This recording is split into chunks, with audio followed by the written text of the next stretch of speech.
Espero que este video les funcione para aprender más de historia y no solamente para pasar sus actividades de evaluación. Una reseña sobre la Revolución Mexicana. Presta atención si quieres saber por qué faltas el 20 de noviembre a la escuela. Causas de la Revolución Mexicana. Este proceso social y político tiene diferentes causas, todas ellas originadas en los diferentes eventos históricos que han dado forma al México de hoy, pero el principal antecedente fue el Porfiriato, llamado así por el extenso gobierno del expresidente Porfirio Díaz. Recuerden que este personaje empezó a gobernar México a partir de 1876 hasta 1880, dejando un lapso de 4 años para que gobernara su compadre Manuel el Manco González. Después de gobernar su compadre, Porfirio Díaz retoma el poder hasta 1911, que es cuando renuncia. Durante el Porfiriato es donde podemos identificar problemáticas como el hartazgo por la desigualdad social, en donde la élite porfiriana era la clase privilegiada y quien dominaba el país, todo esto organizado y administrado por Porfirio Díaz y su grupo cercano, los científicos. Nula libertad de expresión, en donde todo aquel que expresara su visión política era castigado, torturado y hasta ejecutado por las fuerzas judiciales, militares o rurales del gobierno porfirista.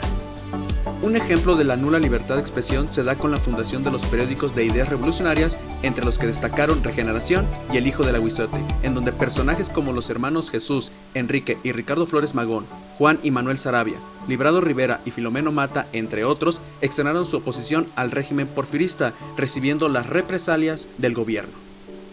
Y por último, una causa más fue la explotación indígena por parte de los hacendados, terratenientes y caciques, a los cuales el gobierno apoyaba y daba grandes concesiones, como lo que ocurrió en Valle Nacional en Oaxaca y en la explotación del Enequén en Yucatán. Los grupos revolucionarios.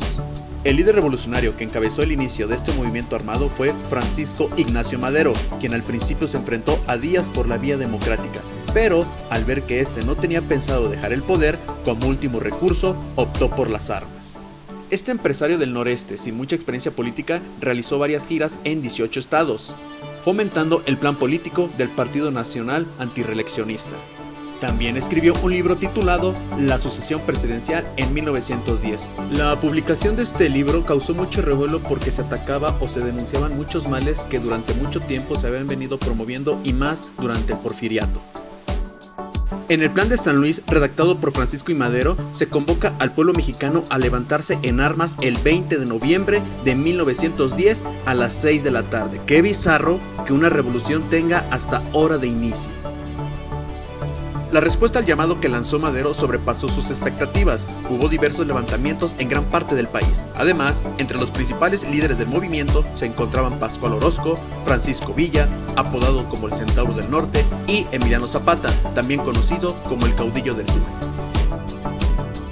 Cabe mencionar que oficialmente la revolución inició el 20 de noviembre de 1910, pero en Puebla fue el 18, ya que los hermanos Cerdán se enfrentaron a las fuerzas federales tras ser descubiertos repartiendo el armamento que se utilizaría en la lucha, los primeros mártires de la Revolución Mexicana. Finalmente, después de violentos enfrentamientos como el de los revolucionarios que vencieron al ejército porfirista al ocupar Ciudad Juárez en Chihuahua, el 21 de mayo se firmó la paz con don Porfirio, quien abandonó el poder y se exilió en Francia. Tiempo después se celebraron nuevas elecciones y Francisco I. Madero resultó victorioso. ¡Viva la democracia! Posteriormente se desarrollaría una contrarrevolución, la cual desataría grandes conflictos que se prolongarían durante varios años, empezando por la Decena Trágica, del 9 al 19 de febrero de 1913, en la cual el presidente Madero y vicepresidente Pino Suárez morirían asesinados a un costado de la prisión de Lecumberri. Cabe mencionar que el pueblo mexicano empezó a llamar a Francisco I. Madero el apóstol de la democracia, pensando que iba a revivir 3 días después de su asesinato, algo así como a Jesús. La llegada al poder del chacal Victoriano Huerta y el levantamiento en su contra por parte de Venustiano Carranza con el Plan de Guadalupe, recibiendo el apoyo de Pancho Villa, Emiliano Zapata, Álvaro Obregón y Pablo González, entre otros. La lucha de facciones entre los diferentes grupos de revolucionarios surgidos durante la Convención de Aguascalientes. Prácticamente se enfrentarían obregonistas y carrancistas contra zapatistas y villistas. La promulgación de la Constitución mexicana el 5 de febrero de 1917. Se pretendía reformar la de 1857, pero terminó redactándose una nueva, resaltando la esencia social, apoyando a los obreros, al campesinado y a la educación. Y por último, el asesinato del presidente Venustiano Carranza a manos del trío sonorense o Grupo Sonora, conformado por Plutarco Elías Calles, Álvaro Obregón y Adolfo de la Huerta. Creo que tendríamos que seguir conmemorando este tipo de eventos históricos porque es parte de nuestra identidad.